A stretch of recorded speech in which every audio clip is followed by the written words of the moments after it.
Assalamualaikum warahmatullahi wabarakatuh. Perkenalkan, nama saya Fatra Ningsi Ahyani dengan NIM 13142220.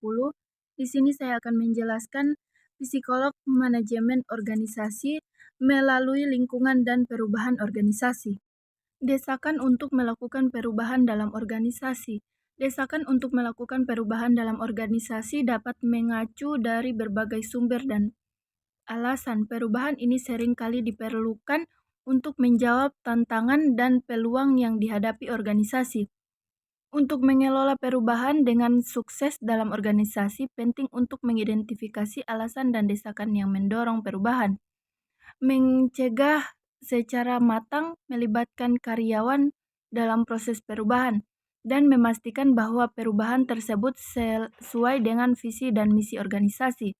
Selain itu, komunikasi yang efektif, kepemimpinan yang kuat, dan dukungan dari semua tingkat organisasi juga penting dalam menghadapi perubahan. Penolakan terhadap perubahan.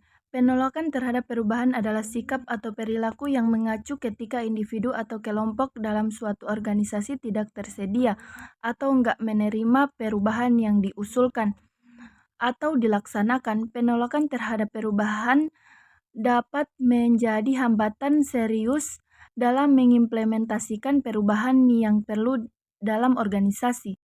Agen perubahan. Agen perubahan adalah individu atau kelompok yang secara aktif terlibat dalam menginisiasi, memfasilitasi, dan mendorong perubahan dalam sebuah organisasi atau lingkungan tertentu.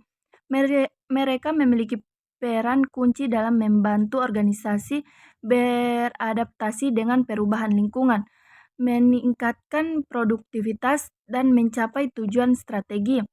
Agen perubahan dapat berasal dari berbagai tingkatan dalam organisasi, termasuk manajemen tingkatan atas, staf ahli, atau bahkan karyawan biasa. Mereka berperan dalam membantu organisasi bergerak maju, beradaptasi dengan perubahan, dan mencapai tujuan jangka panjang.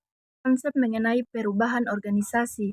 Pengembangan organisasi adalah konsep yang mengacu berbagai upaya yang dilakukan oleh suatu organisasi untuk meningkatkan efektivitas, produktivitas, dan daya tahan jangka panjang. Ini melibatkan serangkaian tindakan yang direncanakan untuk mengoptimalkan proses struktur budaya dan sumber daya organisasi. Pengembangan organisasi adalah proses yang berkelanjutan dan harus menjadi bagian integral dari budaya organisasi ini, membentuk organisasi untuk tetap relevan dan berdaya saing dalam lingkungan yang selalu berubah. Itulah pemaparan materi dari saya, lebih dan kurangnya saya mohon maaf. Wassalamualaikum warahmatullahi wabarakatuh.